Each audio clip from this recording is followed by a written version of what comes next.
Kemuliaan hanya bagi Tuhan Yesus Kristus. Engkau Tuhan pemelihara hidup kami. Terima kasih Engkau pilih kami menjadi anak-anak-Mu Tuhan. Hari ini berikan kami pengertian yang benar tentang Engkau Tuhan. Urapi hamba-Mu yang tidak ada apa-apanya, urapi setiap kami. Kami mau mendengarkan firman-Mu yang kami tahu akan mengubahkan seluruh hidup kami. Di dalam nama Yesus yang percaya Tuhan di tengah kita, memberkati kita. Mari katakan bersama. Amin. Amin. Tepuk tangan sorak-sorai buat Tuhan. Silakan duduk Bapak Ibu yang terkasih, Shalom. Bagaimana kabarnya hari ini? Luar biasa karena kita punya Tuhan yang luar biasa. Terima kasih buat Bapak Gembala dan seluruh jemaat yang sudah memberikan kepercayaan saya boleh ada di sini lagi. Iya saudara, saya mau tanya hari ini berapa banyak yang ingin berbahagia dalam hidupnya? Wow, semua pengen bahagia ya. Tetapi saya mau tanya lagi, yang sudah merasa berbahagia hari ini? Ya, ada bapak-bapak yang angkat tangan, saya sudah bahagia Bu. Istrinya di sampingnya ngomong, lu bahagia, gua kagak. Nah kita mau belajar apa kata firman Tuhan tentang berbahagia hari ini. Yang pertama mari kita buka langsung dalam Mazmur 65 ayat yang keempat. Apa berbahagia menurut firman Tuhan? Yang pertama saudara dalam hidup kita adalah ya Mazmur 65 ayat yang keempat berkata begini. Baca sama-sama 1, 2, 3. Berbahagialah orang yang engkau pilih dan yang engkau suruh mendekat untuk diam di pelataranmu. Kiranya kami menjadi kenyang dengan segala yang baik di rumahmu, di baitmu yang kudus. Orang yang berbahagia yang pertama di dunia ini adalah orang yang dipilih oleh Tuhan, yang disuruh untuk datang mendekat dan diam di dalam pelataran Tuhan. Hari ini saudara lagi ada di rumah Tuhan ya. Berbahagialah saudara dan saya yang dipilih oleh Tuhan. Kenapa saudara ada banyak orang di luar sana tapi mereka nggak dipilih. Kita yang ada di tempat ini dipilih oleh Tuhan. Karena itu Yesus berkata, bukan engkau yang memilih aku tapi aku yang memilih kamu. Bilang kanan kirimu, kamu tuh orang yang dipilih Tuhan loh. Ya, kita adalah orang yang dipilih oleh Tuhan. Kenapa saudara ayat ini berkata berbahagia orang yang dipilih oleh Tuhan? Karena saudara kebutuhan hidup yang pertama manusia di dunia ini adalah mengenal Tuhan. Tanpa mengenal Tuhan kita tidak akan mungkin berbahagia. Mau sekaya apapun orang, saya ini sudah ketemu dengan banyak orang kaya raya ya. Tapi tidak berbahagia hidupnya, ya. Saya diundang di satu rumah orang kaya banget di Jakarta. Ibu bisa datang ke rumah saya enggak? Saya pengen didoakan sama ibu. Saya datang saudara, rumahnya dijaga sama tentara loh. Ya saya masuk, iya mari ibu sudah ditunggu sama ibu di dalam. Saya masuk, rumahnya udah kayak sorga di bumi. Kenapa saya bilang sorga di bumi? Indah banget rumahnya saudara. Begitu masuk ke dalam ngobrol sama ibunya, saya bilang ibu tuh bahagia banget ya. Rumah ibu luar biasa, pasti rumah tangga ibu berbahagia sudah punya segalanya. Dia bilang Bu Debi, justru itu saya ajak ibu ke sini. Kenapa? Saya sama suami sudah pisah ranjang, kita nggak tidur bareng sudah 4 tahun. Oh, kenapa ibu beli ranjang yang kecil? Beli yang gede biar bisa tidur berdua. Dia bilang udah gede Bu, tapi udah nggak cocok. Jadi kita pisah ranjang. Kekayaan saja bukan jaminan untuk kita bisa bahagia di dunia ini. Amin. Ya, makanya saudara jangan suka iri kalau lihat orang kaya. Ya enak banget ya jadi dia kaya pasti hidupnya bahagia. Belum tentu. Ya, kita mikir 10 juta udah pusing. Orang kaya mikirin 10 M pusing. Pusingnya sama nggak? Sama. Yang beda apa? Nolnya, bener nggak? Yang beda cuma di nol, tapi pusingnya sama. Nah hidup tanpa Tuhan itu celaka manusia. Yang pertama apa yang bisa membuat manusia itu bahagia? Karena kita dipilih Tuhan untuk mengenal Dia sebagai Tuhan dan Juru Selamat secara pribadi. Makanya orang yang mengenal Tuhan tuh gak perlu takut hidupnya. Kenapa? Karena kita mengenal siapa Tuhan kita. Kita tahu dia Tuhan yang turut bekerja dalam segala sesuatu. Apalagi yang paling berbahagia orang yang mengenal Yesus Kristus sebagai Tuhan. Kenapa? Dialah satu-satunya Tuhan yang datang ke bumi. Mau mati buat saudara dan saya. Karena tidak ada seorang pun yang bisa luput dari yang namanya hukuman dosa. Kecuali di dalam salib Yesus Kristus Tuhan. Amin. Kalau orang berkata bahwa salib itu ada jin kafir buat kita, salib itu adalah sebuah pengorbanan yang luar biasa. Amin. Salib itu adalah menyelamatkan umat manusia, saudara. Enggak apa-apa. Karena itu setiap kita yang dipilih untuk mengenal Tuhan, kita adalah orang yang berbahagia. Berapa banyak yang sudah dipilih oleh Tuhan? Jangan pernah tinggalkan pilihan dan panggilanmu di dalam Tuhan, saudara. Jangan tukarkan Yesus dengan apapun yang ada di dunia ini, termasuk uang, kekayaan, jabatan.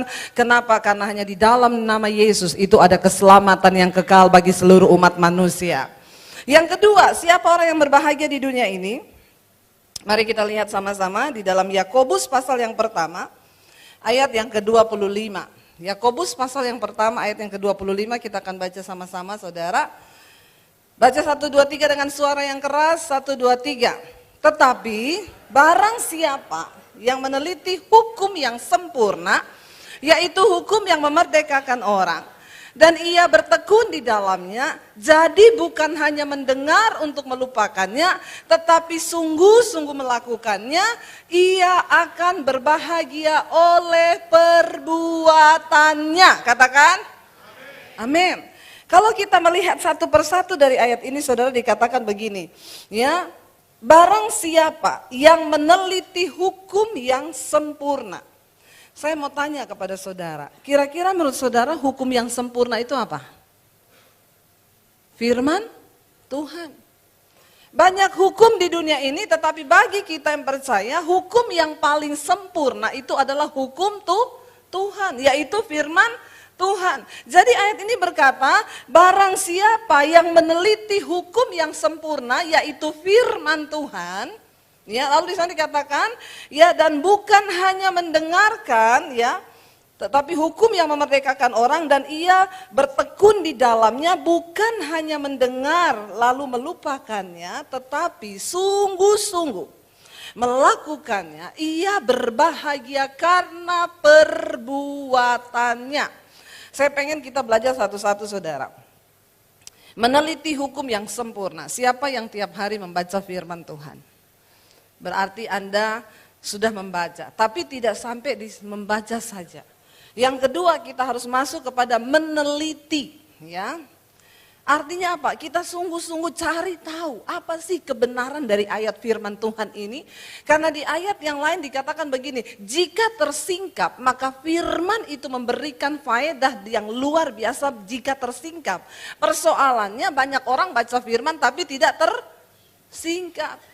Ya, ada yang bilang, Bu, saya tuh bingung ya tiap kali baca Alkitab mesti ngantuk. Tidak usah angkat tangan. Kalau malam tuh nggak bisa tidur ya, saya baca Alkitab langsung ngantuk loh saya. Ya, jadi Alkitab itu obat tidur yang baik. Ya, bertobat loh saudara. Kita baca Alkitab, kita teliti apa sih maksud dari ayat itu. Lalu di sana dikatakan, yaitu hukum yang memerdekakan orang. Saudara, semua hukum itu dibuat untuk menemukan kesalahan lalu memenjarakan orang. Tapi firman Tuhan dikatakan Alkitab adalah hukum yang merdekakan orang. Artinya apa, saudara? Saya tuh bersyukur, beberapa bulan yang lalu Tuhan suruh saya untuk bergerak di pelayanan media. Lalu Tuhan suruh saya bingung pelayanan media itu apa. Di beberapa TV di Jakarta saya sudah ada yang minta rutin untuk sampein firman. Saya bilang sudah Tuhan, tapi kayaknya enggak. Lalu Tuhan taruh saya mulai harus buka channel di YouTube, saudara. Ya, jadi saya punya channel YouTube Debbie Basjir TV, tolong like dan subscribe. Ya, lalu saya buka, saudara, itu saya tayangkan firman-firman. Saya begitu kaget setelah melihat apa yang Tuhan kerjakan. Saudara, YouTube itu lintas agama, lintas budaya, lintas negara, ya, dan itu menembus semua tembok-tembok yang tertutup bahkan bagi manusia itu bisa menembus. Ternyata salah satu cara pemberitaan Injil yang hari ini Tuhan bukakan adalah lewat YouTube. Lalu saya mulai beritakan, satu saat saya ditelepon dari satu orang subscriber di Belanda. Dia bilang gini, dia WA saya, Ibu, saya bisa nggak konseling sama ibu? Lalu saya balas ya, kenapa? Lalu dia cerita, saya sudah 5 tahun tidak ke gereja. Kenapa? Saya tersinggung sama orang gereja dan saya kepahitan sama orang gereja, saya kepahitan sama gembala. Jadi sudah 5 tahun saya tidak ke gereja, saya tidak ada hubungan dengan orang Kristen, saya tidak berdoa, saya tidak pernah lagi mencari Tuhan, saya nggak pernah baca Alkitab. Orang Kristen zaman now, tersinggungnya sama manusia, marahnya sama Tuhan. Coba kalau Tuhan cabut nyawa kita, satu menit aja nggak dikasih napas, mati nggak kita? Jadi jangan sembarangan saudara ya, karena kepahitan sama manusia lalu kita marahnya sama Tuhan. Bukankah hidup yang kita punya hari ini itu karena Tuhan? Amin. Lalu saya bilang sama dia, kenapa? Lalu dia bersaksi, dia bilang, ibu saya kan udah 5 tahun nggak ke gereja. Karena kepahitan saya udah blok semua nomor telepon orang gereja. Jadi suaminya dia itu bule saudara di Belanda. Waktu itu dia bilang dia baru mau ajak suaminya ke gereja. Dia bilang ibu bisa bayangkan ngajak orang bule ke gereja itu susah banget. Ya, karena mereka tuh rata-rata nggak percaya Tuhan. Akhirnya diajak mau saudara. Sampai di gereja kena masalah sama orang gereja. Lalu kepahitan tidak lagi ke gereja. Akhirnya dia bilang 5 tahun saya nggak ke gereja. Saudara bisa bayangkan orang 5 tahun tidak berdoa, tidak ke gereja, nggak pernah memuji Tuhan. Itu mukanya kayak apa? Lalu hidup dalam kepahitan, itu mukanya udah ketekuk-tekuk, bener nggak? Kita ini kan ada masalah nyanyi aja ya, punya persoalan berat, tiba-tiba Yesus pegang erat tanganku, air mata kita menetes, bener nggak? Udah jadi satu pelepasan, ada kelegaan yang baru, bener nggak saudara? Nah ini 5 tahun nggak ke gereja. Nggak ketemu orang Kristen, nggak berdoa, nggak pernah ketemu hadirat Tuhan. Ini orang yang paling capek hidupnya di dunia. Akhirnya saudara, ya saya bilang, ya udah sekarang ibu gimana? Dia cerita, saya kecelakaan, lalu kecelakaan, suaminya kecelakaan. Ya, lihat saudara, ya, orang tuh kalau sudah jauh dari Tuhan, beruntun itu terjadi. Lalu waktu saya kecelakaan, saya operasi bu, patah tangan, lalu dokter bilang saya tidak boleh kemana-mana 3 bulan, harus istirahat di rumah, tidak boleh kerja. Dia bilang di rumah itu saya dengar lagu di YouTube, ya, tapi bukan lagu rohani, lagu Sweet Memory. Ya, dia dengar lagu-lagu Sweet Memory. Lalu satu kali dia bilang, waktu lagunya habis, ganti ke khotbah saya. Lalu dia lihat gini, apa lagi nih Debbie Basir, dia lewatin. Dia lewatin. Tapi setiap hari seperti itu, khotbah saya muncul terus di timeline-nya dia buang sampai saudara berbulan-bulan. Akhirnya dia tergerak gini, kenapa ya? Coba dengerin aja lah, ini pendeta ngomong apa sih? Lalu dia klik. Waktu dia klik, dia lagi denger saya ngomong. Mungkin pas yang khotbah saya gini, saudara, orang yang hidup dalam kepahitan itu seperti orang yang minum racun, tapi dia berharap orang lain yang mati. Bodoh nggak? Ya siapa yang mati kalau dia minum racun? Ya yang minum racun yang mati, bener nggak? Tapi orang yang kepahitan itu, dia minum racun tapi dia berharap orang lain yang mati. Ya bodoh nggak kita? Iya saudara. Lalu dia dengar itu, lalu dia bilang loh, dia mulai dengar saudara, ya dia kayak dijamah Tuhan. Lalu tiap hari dia dengerin khotbah saya. Sampai satu kali dia masuk di inbox saya, dia tanya, bu saya bisa minta nomor HP? Akhirnya saya kasih nomor HP, lalu dia telepon itu saudara. Nah waktu dia ngomong begitu, saya bilang, oh ibu nggak benar bu, ibu harus cari gereja. Kenapa? Ibu harus bertumbuh di gereja. Sekalipun ibu kepahitan sama orang gereja, tapi jangan biarkan, loh saudara, bukankah di gereja ini tempat kita dibentuk? Gereja ini bengkel. Jadi kalau saudara tersinggung sama orang gereja, haleluya puji Tuhan 12 kali, berarti Tuhan mengasihi dan sedang membentuk Anda, amin. Ya itu cara Tuhan untuk membentuk kita, karena Alkitab bilang besi menajamkan, manusia menajamkan sesamanya. Akhirnya saudara dia telepon ya. Lewat telepon saya berdoa, bu saya mau berdoa buat ibu. Lalu saya berdoa di telepon, dia nangis di jamah Tuhan. Nangis sejadi-jadinya. Saya berdoa segala kepahitan, aku patahkan, hancurkan di dalam nama Yesus. Lepaskan Tuhan. Setelah selesai berdoa dia bilang, ibu saya tutup dulu sebentar teleponnya ya, saya rasa kepengen muntah. Lalu saya bilang, gak apa-apa ibu, pergi aja ke toilet cepat, sekarang muntah, lalu bilang dalam nama Yesus gitu ya. Dia ke toilet, dia muntah-muntah, dia bilang di toilet itu, habis itu dia telepon saya lagi, dia bilang, Bu, saya muntah di toilet tapi saya bingung, di toilet saya muncul gambar kepala singa. Lalu singa itu bilang, kamu jangan pernah hubungi pendeta itu lagi, buang nomor teleponnya. Lalu dia terjadi satu pergolakan batin, saudara. Dia ambil telepon, dia mau telepon saya, tangannya kayak dipukul, HP-nya jatuh. Sampai berkali-kali, saudara lihat ya, jangan main-main saudara. Kalau engkau sudah ke gereja, dipilih oleh Tuhan, bertumbuh di gereja, jangan pernah tinggalkan karena kepahitan, maka setan bisa menguasai hidup kita. Lalu saudara dia terus berusaha hubungi saya sekalipun HP-nya jatuh, lalu dia telepon saya. Dia bilang, Ibu, 5 tahun saya tidak pernah menangis. Saudara, orang yang tidak pernah nangis itu bahaya. Kenapa saudara? Karena saudara tahu Tuhan menciptakan kita manusia itu punya emosi. Kenapa Tuhan kasih kita air mata? Supaya kita bisa menangis. Waktu engkau menangis, ya, bahkan di dunia psikolog pun orang itu saudara dikatakan ketika manusia menangis apa yang terjadi? Engkau sedang membuang racun lewat air mata, itu toksin. Jadi ketika kita menangis, kita lewat air mata tuh membuang racun. Yang kedua, waktu kita menangis, tubuh ini memproduksi hormon anti stres. Jadi ternyata benar Alkitab itu bilang, gak apa-apa nangis, aku menampung air matamu dalam kirbatku, kata Tuhan. Jadi kalau saudara mau nangis, nangis. Saya mau tanya, yang 1 bulan ini tidak pernah menangis, angkat tangan. Jangan-jangan ada nih orang Kristen yang tidak pernah menangis saudara. Kita menangis bukan karena cuma banyak utang. Kita menangis karena Tuhan itu baik. Saya nih di mobil bisa nangis sendiri, di kamar mandi saya bisa nangis, di dapur saya bisa nangis ketika saya ingat Tuhan engkau baik buat saya. Tuhan engkau baik. Waktu naikkan pujian saya bisa menangis. Kenapa? Karena saya merasakan Tuhan. Kenapa orang yang selalu ketemu Tuhan tuh suka nangis? Bukan karena cengeng. Karena ternyata menangis itu manfaatnya banyak sekali buat manusia. Itu Tuhan yang menciptakan. Waktu engkau menangis, engkau melepaskan toksin. Engkau membuang racun lewat air mata. Waktu engkau menangis, tubuhmu memproduksi hormon anti stres. Jadi menangislah saudara. Dia nggak pernah nangis. Waktu saya berdoa buat dia di telepon, dia pecah tangisnya saudara. Dan saudara tahu ketika pecah tangisnya apa yang dia rasakan? Pelong hatinya, damai sukacita, damai sejahtera.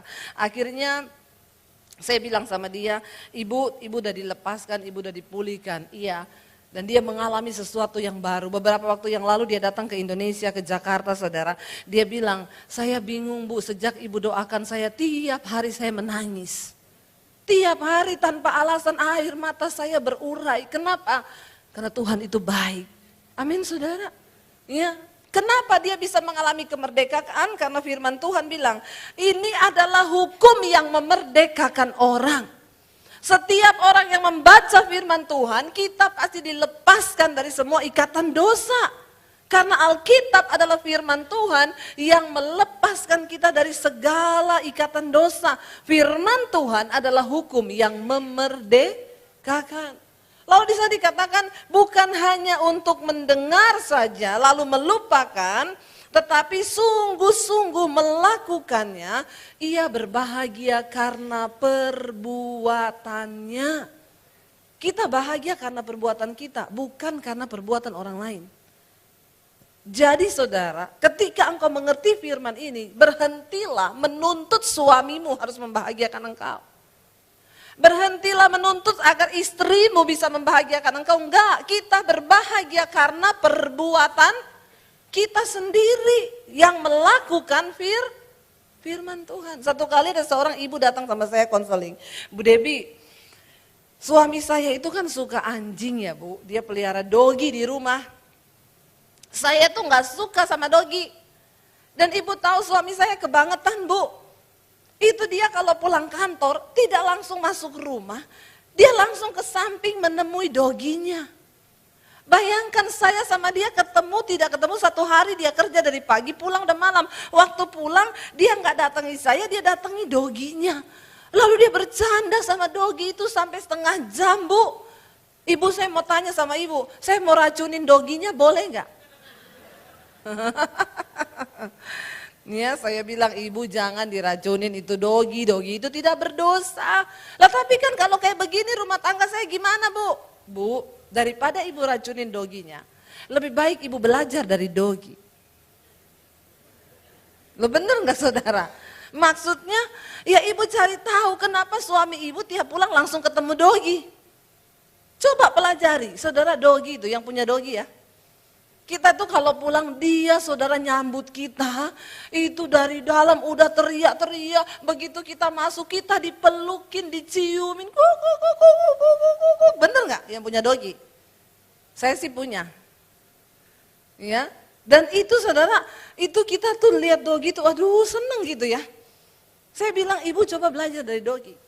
Mulai besok kalau suami ibu pulang, sebelum dia belok ke kandang dogi, ibu buka pintu pagar. Waktu suami ibu masuk, ibu langsung, hai sayang, I love you, I need you, I want you. Peluk dan cium dia, amin ibu-ibu. Ya, sebelum dia di kandang dogi, nah dia ketemu ibu begitu, saya yakin kalau ibu lakukan tuh besok, dia tidak belok kanan, dia langsung masuk ketemu ibu, dia peluk sama ibu, amin. Saudara, kenapa kita berbahagia? Karena perbuatan kita. Saya pernah begitu soalnya. Ya, ini saya datang sama suami saya yang paling ganteng di sini. Udah pasti karena namanya juga suami saya. Di mana-mana kecap itu harus nomor 1. Saya satu kali dia doa pagi di gereja. Saya WA dia, "Say, cepet pulang ya. Saya ini lagi masak sayur lodeh kesukaanmu." Begitulah cara istri-istri suruh suami cepet pulang. Amin ibu-ibu. Jangan bilang cepet pulang, aku nggak punya duit. Nah itu mesti suaminya nggak pulang, malah pergi tambah jauh. Ya lalu saudara, saya tanya dia, saya udah lapar, kamu udah sampai mana? Dia bilang udah masuk komplek nih, sebentar lagi nyampe. Oke, saya tunggu ya, kita makan bersama. I love you, dia balas. Oke, siap. Lalu kita kirim love. Suami istri harus masih tetap gitu loh ya. Jangan bilang udah ya gak usah gitu lagi lah bu, udah tua, udah gini, jangan. Cinta itu dibangun, rumah tangga itu dibangun. Karena dia bilang dia udah masuk komplek, ya saya tunggu saudara, saya udah tata di meja makan, udah nunggu dia gitu ya. Kalau dia masih di Semarang jangan ditunggu, kelamaan nanti mati. Ya lalu dia pulang, saya udah dengar suara mobil, saya udah dengar ini pagar dibuka, oh suami saya udah datang. Ya, saya udah duduk di meja makan nungguin saudara. Ya, tiba-tiba dia masuk rumah saudara. Ya itu disambut sama dogi.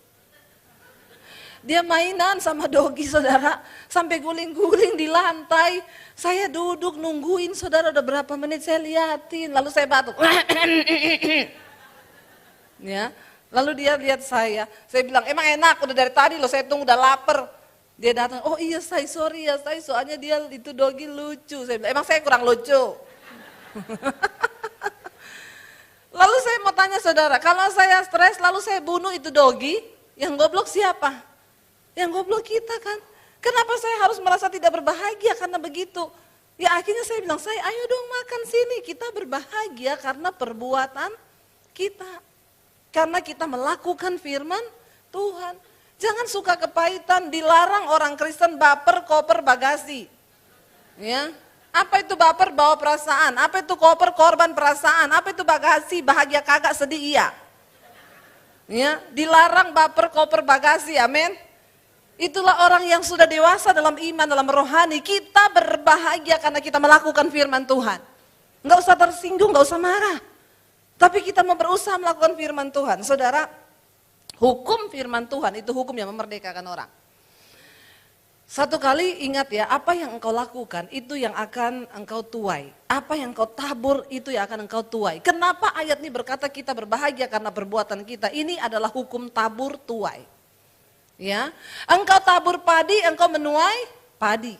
Engkau menabur gandum, engkau menuai gandum. Tapi saudara, ketika engkau menabur yang jahat, ya engkau pasti menuai yang jahat. Saya mau bukakan satu rahasia kepada saudara. Ingat saudara, semua perbuatan kita di bumi ini itu tanah mencatat. Kenapa tanah mencatat? Ketika Adam dan Hawa berbuat dosa, mereka jatuh ke dalam dosa saudara. Ya. Alkitab berkata yang pertama dihukum Tuhan itu adalah ular. Tuhan berkata begini, ular, Karena engkau sudah mengikuti bujukan iblis dan engkau membujuk manusia untuk berbuat dosa, maka terkutuklah engkau di antara segala binatang, dengan perutmu lah engkau akan berjalan. Tidak ada hal yang paling menyiksa selain berjalan dengan perut. Coba saudara pulang, coba di rumah. Ya, saudara tengkurap gitu terus berjalan sama perut, itu nggak mungkin jalan saudara. Itu pasti, apalagi yang gendut cuma toyeng-toyeng di tempat, nggak bisa jalan itu saudara ya. Itu siksa ya. Lalu yang kedua, Tuhan bilang gini kepada Adam, Adam, karena engkau mengikuti bujukan ular dan juga perempuan itu, maka terkutuklah tanah bagimu. Yang dikutuk Tuhan itu tanah. Engkau dengan bersusah payah akan mencari nafkah di atas tanah, tetapi semak durilah yang akan engkau dapetin. Dengan susah payah mencari rezekimu saudara ya, semak duri dan rumput duri yang akan engkau hasilkan, yang dihasilkan tanah. Kenapa tanah yang dikutuk? Karena tanah itu berbicara tentang kehidupan. Kita dicipta dari tanah. Mau kaya mau miskin hari ini saudara, kita semua hanya dicipta dari tanah. Tapi kalau hidupmu terlalu banyak masalah, jangan-jangan dari tanah sengketa. Nah, itu perlu didoakan pelepasan itu ya.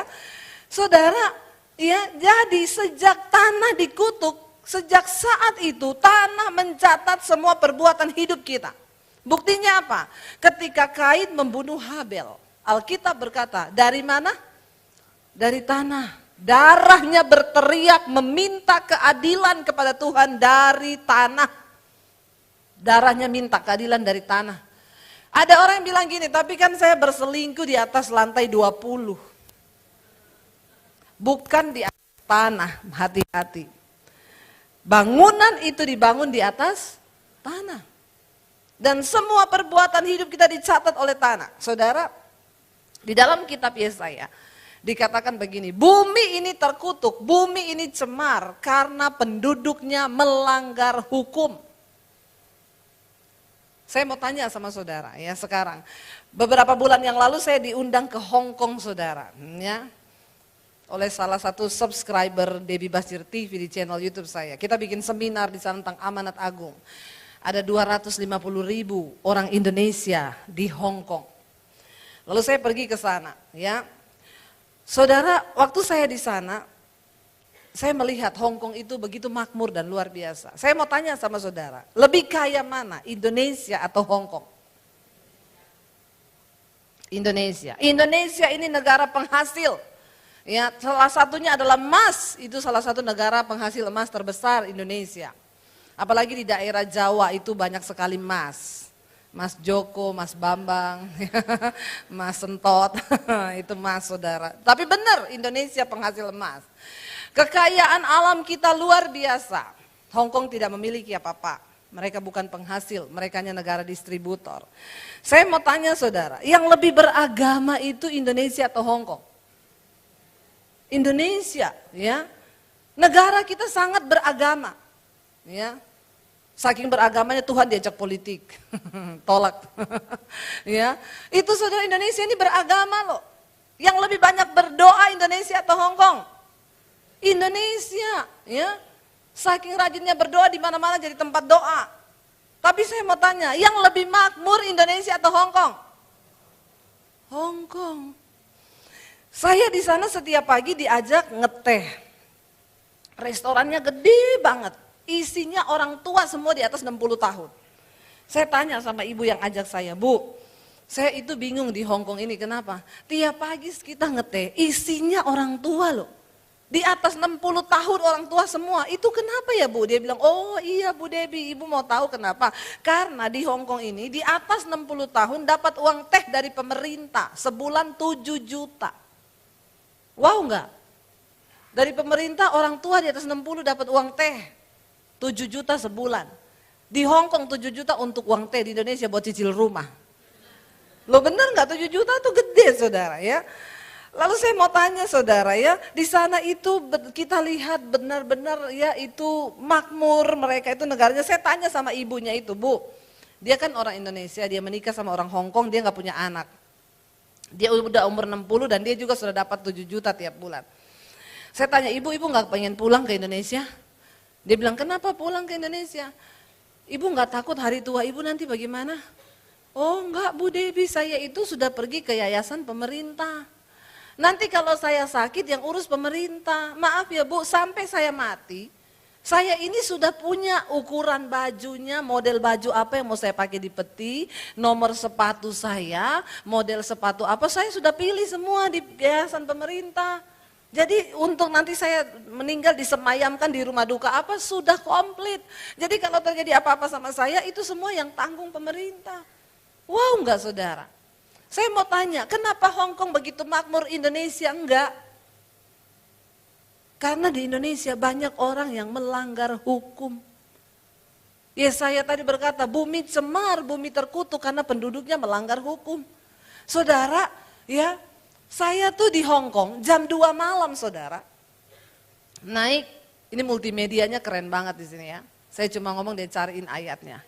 Luar biasa itu. Bumi cemar karena penduduknya ya sebab mereka melanggar undang-undang, mengubah ketetapan dan mengingkari perjanjian abadi. Benar nggak? Itu terjadi nggak? Terjadi. Saya di Hong Kong naik taksi saudara, jam 2 malam di lampu merah. Kalau sudah lampunya kuning, dari jauh dia lihat kuning, dia ngerem. Ciii, injak rem. Berhenti pas di lampu masih kuning, tiba-tiba merah. Cereng. Saya bilang, wih luar biasa ya Pak, padahal nggak ada polisi. Kalau di Indonesia, kok Anda sudah tertawa ya? Kayaknya pengalaman pribadi nih. Kalau di Indonesia lampu kuning yang diinjak gas atau rem? Bertobat. Ya, yang diinjak gas saudara, pol. Beberapa waktu lalu di Jakarta saya baca berita saudara, seorang Gojek online meninggal dunia. Kenapa? Di lampu merah. Dia injak rem, dari belakang mobil Pajero injak gas. Jadi dia berhenti dari belakang, gasnya pol kan, mau cepet-cepet biar keburu kuningnya. Begitu dia injak rem dari belakang gas, terlempar mati di tempat. Mungkin tukang ojeknya lama tinggal di Hong Kong. Pajeronya orang Indonesia. Ya, saya pernah saudara sama teman saya, itu di Solo dulu. Teman saya nyetir, begitu sudah di lampu merah, saya udah lihat dari jauh, Bu udah kuning loh, mau merah Bu. Dia bilang gini, enggak ada polisi. Ya, dia injak gas saudara ya, dia tancap gas, bener kita di lampu merah, pas sudah merah tapi masih dapat ekornya sing lewat. Sampai di depan polisi gini. Ya, lalu teman saya berhenti, dia buka kaca, polisinya gini, maaf ibu tahu pelanggaran ibu? Saya nyeletuk, tahu Pak, yang saya tidak tahu Bapak muncul dari mana? Di Indonesia, enggak aparatnya, enggak rakyatnya. Harusnya kan dia berdiri di lampu merah kan, supaya kita lihat dia, supaya kita takut kan. Dia sembunyi di balik pohon. Sambil ngomong mudah-mudahan melanggar, mudah-mudahan melanggar. Inilah saudara Indonesia, kita perlu berdoa buat bangsa ini. Kenapa? Buminya cemar, terkutuk karena penduduknya melanggar undang-undang, melanggar ketetapan. Jangankan undang-undang yang kelihatan saudara, kita ngomong kita nggak bisa taat, apalagi hukum Tuhan yang tidak terlihat. Nah Alkitab bilang hukum Tuhan itu memerdekakan orang. Saudara misalnya coba ya, ketika engkau baca satu ayat misalnya begini, bersukacitalah, aku katakan bersukacitalah. Lalu saudara bilang gini, aku mau mempraktekkan ini. Aku mau mempraktekkan. Saudara bangun pagi dalam nama Yesus, bersukacitalah. Waktu saudara keluar kamar ketemu orang, banyak orang yang bikin mencabut damai sejahtera kita kan. Ketemu orang kita mau sukacita, ada orang yang bikin gak sukacita kan. Ketemu pegawai, ketemu orang, ketemu ini, aduh ketemu sopir truk di jalan. Kita udah di jalur yang benar, dia nyerobot bikin marah kan. Tapi ketika saudara bilang, aku mau bersukacita. Lakukan itu. Saudara, sesuatu yang engkau ulangi selama 21 kali akan menjadi sebuah kebiasaan. Lalu engkau akan mulai melihat firman Tuhan itu mengubahkan engkau. Saya dulu pernah dicerita di sini kan, ada satu bapak yang darah tinggi minum obat terus tiap hari itu. Saya lupa saya pernah cerita apa enggak. Tapi dia datang ke dokter kan. Ini juga alkitabiah loh, dok. Saya ini tiap hari marah-marah dok karena saya darah tinggi. Tapi saya nggak mau minum obat tiap hari. Dokter punya nggak resepnya? Oh bisa. Bapak coba ya, 1 hari Bapak minum jus. Pagi jus timun, malam siang jus apel, malam jus belimbing. Lalu Bapak coba itu seminggu ya, nanti Bapak kembali lagi. Dia balik, nggak bisa dok, tetap darah tinggi, tetap minum obat. Yaudah coba 2 kali lipat dosisnya ditambah, 2 gelas, dilakukan 1 minggu balik. Gimana perubahannya? Malah tambah darah tinggi, kenapa? Kembung perut saya. Oke, kita coba, apa dok? Kasih dong saya resep, masa nggak bisa? Dokternya bilang oke, kalau Bapak mau, tanpa alat dan bahan, hanya niat dari hati. Setiap hari Bapak harus tersenyum 20 kali selama 20 detik. Mau nggak? Oh gampang dia bilang. Cuma senyum kan? Iya 20 detik, oke. Dia pulang, naik ke mobil, sopirnya buka pintu. Mari Pak, gimana Pak? Terima kasih. Sopirnya bingung, kok Bapak jadi gini ya? Dia hitung 20 detik, 1, 2, 3, 4, 5, 6, sampai 20 detik. Sampai di rumah pulang istrinya tanya, gimana Pak tadi hasil dokter? Biasanya kan marah, urusan saya toh, kenapa tanya-tanya? Begitu ditanya istrinya, gimana Pak? Baik mah. Saya masuk kamar dulu ya, dia hitung 1, 2, 3, 4, 5, 20 detik. Begitu bangun pagi, anak-anaknya udah duduk di meja makan, istrinya biasanya dia kalau keluar ketemu anak, kamu kuliahnya gimana? Papa nggak mau ya buang-buang uang terus kuliah tidak pernah selesai. Begitu itu anaknya gini, pagi Pak, anaknya udah siap, mau dihakimi apa lagi nih? Pagi Pak, bapaknya gini, kuliahmu gimana? Ya 20 detik. Ya dia hitung, udah 4 kali. Lalu dia mau pergi kantor, Bapak berangkat dulu ya nak ya, yuk mah. Berangkat dia. Semua anaknya gini. Karena mau sembuh. Lalu dia datang di kantor saudara. Ini saat yang menegangkan di kantor, pegawainya lagi ketawa-ketawa di kantor. Begitu dengar mobilnya, bos datang. Ternyata bosnya ini punya karunia, punya roh kuda merah. Apa itu di dalam kitab Wahyu? Pencabut damai sejahtera. Jadi kalau dia datang orang ketawa, langsung hilang damai sejahtera. Ada loh orang-orang model begitu. Saya berdoa di sini bapak-bapak tidak ada yang begitu, amin. Ibu-ibu juga tidak ada, amin. Kita pembawa roh sukacita, amin. Jangan bawa pencabut damai sejahtera, amin. Usir itu roh kuda merah. Ya, jadi dia datang saudara di kantor langsung lagi tadi ketawa-ketawa pegawainya langsung diam. Pagi Pak, dia tiba-tiba ini pagi. Kerja yang benar ya. Pegawainya semua gini. Dia masuk ke ruangan saudara, 20 detik kan. Dia lewati, dia hitung 1, 2, 3. Sampai di ruangan, ini hal yang sangat-sangat ditunggu dan sangat membuat dia emosi. Pegawainya ketok pintu, tok, tok, tok, tok. Permisi Pak, iya mau laporan keuangan. Datang saudara bendaharanya. Ini biasa dia ngamuk kalau ada salah angka. Kalau dulu dia ngamuk, goblok ya, ini kenapa bisa salah? Dia kan dokter udah bilang, harus senyum kan, terutama di saat Bapak mau marah. Jadi pegawainya ketok pintu, tok, tok, tok Pak, laporan keuangan. Mari, duduk. Kalau dulu gini, mari masuk, awas kalau ada yang salah. Ini tidak, duduk. Ya, lalu dia bilang, Pak ini gini-gini, ada yang salah 1 angka saudara. Dia bilang gini, ini kok salah ya goblok ya. Gobloknya tetap saudara, cuma sambil senyum. Jadi orang gak tersinggung kan. Kalau dulu kan dia ngomong, goblok kamu ya, ini kenapa salah? Ini enggak, ini salah ya goblok ya. Ya, lalu saudara, ya, oh iya Pak, maaf Pak, perbaiki ya blok ya. Ya, lalu dia koreksi saudara, akhirnya pegawainya, oke Pak, makasih ya Pak, iya, iya. Udah mau keluar pintu dia panggil blok. Jangan lupa loh ya. Tapi sambil senyum. Saudara tahu waktu dia lakukan itu 1 minggu, dia balik ke dokter. Dokter bilang, gimana Pak? Iya loh dok, saya nggak minum obat 1 minggu. Tekanan saya itu normal. Dia tanya, loh dok kenapa bisa ya? Dokter bilang gini, Pak, ketika seseorang tersenyum, tubuhnya itu memproduksi sejenis hormon yang namanya endorfin. Itu sejenis morfin yang tugasnya, gunanya apa? Menenangkan hati. Coba saudara tersenyum. Itu morfin lagi keluar, itu morfin. Ya blok ya. Itu morfin lagi keluar itu. Hati kita tenang tuh, ayem, tekanan darah tuh normal. Amin Bapak-bapak. Coba saudara, coba di rumah tersenyum terus. Di kantor tersenyum terus. Tapi kalau Anda marah-marah, Anda stres, maka itu benar tadi firman Tuhan itu bilang, maka engkau akan berbahagia oleh perbuatanmu, katakan. Amin.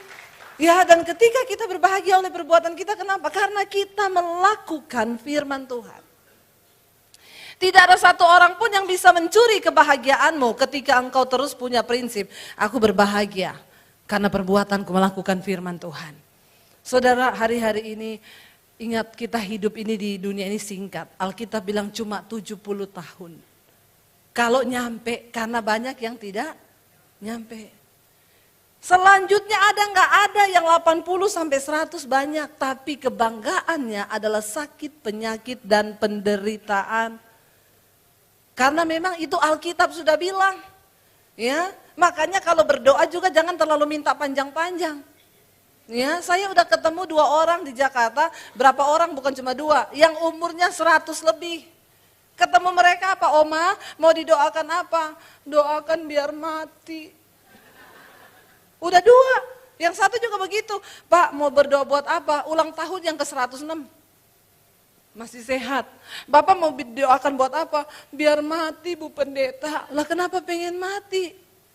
Dari umur 40 tahun dia nggak makan gorengan, nggak makan daging, nggak makan semuanya, mencapai 106. Begitu 106, doakan apa Opa? Pengen cepat mati. Kenapa pengen mati? Istri saya udah mati, anak saya udah mati, saya nggak mati-mati. Hidup ini bukan soal panjang atau tidak umur kita, tapi soal kualitas hidupmu. Tuhan mau engkau berbahagia. Bukan cuma bahagia di bumi, ketika engkau melakukan firman Tuhan, mati kita dapat hidup dalam kekekalan. Amin. Dan waktu kita dapat hidup dalam kekekalan, kita bisa menikmati semua yang baik yang dari Tuhan. Saudara, karena hari ini suami saya ikut bersama dengan saya minta suami saya main piano, kita nyanyi sama-sama. Ya, untuk imam musik, dibawa aja dulu. Saya pengen kita semua mau bilang sama Tuhan hari ini, kami mau Tuhan hidup kami menggenapi firman-Mu.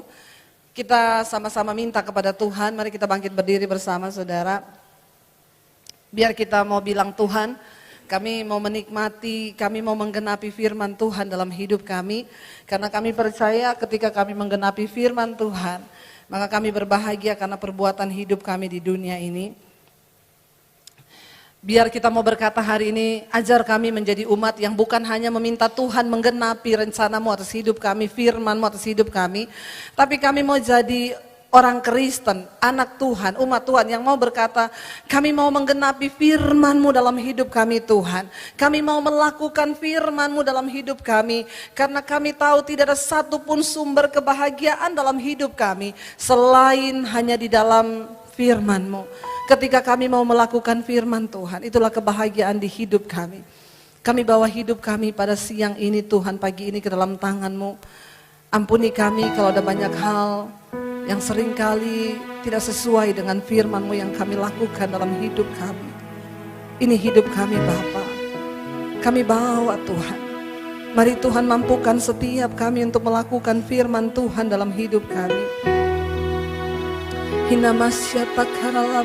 Hidupku menggenapi firman-Mu, tanda mujizat sertai tiap langkahku. Kau bersamaku di dalamku, jadi bukti kebesaran-Mu. Mari angkat tanganmu, katakan, hidupku menggenapi firman-Mu, yes. percaya tanda mujizat sertai tiap langkahku. Kau bersamaku di dalamku, jadi bukti kebesaran. Lebih lagi saudara katakan pada Tuhan, hidupku menggenapi firman-Mu. Tanda mujizat akan menyertai setiap langkah hidup kami Tuhan. Ketika kami taat kepada firman-Mu Bapa, kami percaya Tuhan, Kau bersamaku di dalamku, jadi bukti kebesaran-Mu. Mari angkat tanganmu pada Tuhan, katakan, ini hidup kami Tuhan. Hinamasyata karalabaya ralabaya. Kami percaya, kami berbahagia karena melakukan firman Tuhan. Ampuni kami Bapa kalau selama ini kami hidup mengikuti keinginan daging kami. Ampuni kalau selama ini kami hanya melakukan apa yang kami mau untuk kami lakukan. Tapi hari ini kami mau bilang Tuhan, kami percaya, kami berbahagia karena perbuatan kami yang melakukan firman-Mu. Turunkan berkat-Mu bagi anak-anak-Mu Bapa. Kami mau taat kepada Tuhan, kami mau taat kepada Tuhan. Kami percaya ketaatanlah yang mendatangkan mujizat di dalam hidup kami.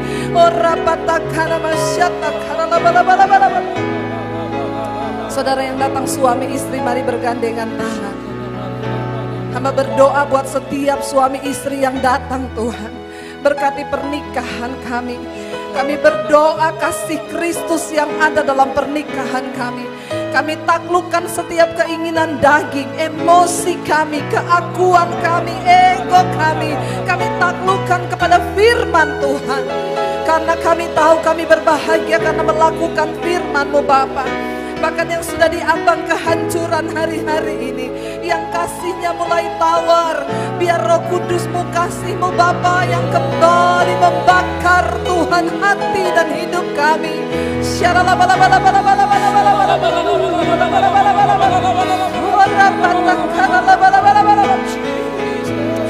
Kami tidak ingin ketinggalan di hari-hari yang terakhir ini Bapa.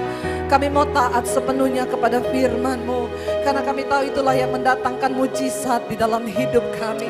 Ini hidup kami Tuhan, ini hati kami Tuhan, ini roh, jiwa dan tubuh kami. Mari angkat tanganmu. Hidupku menggenapi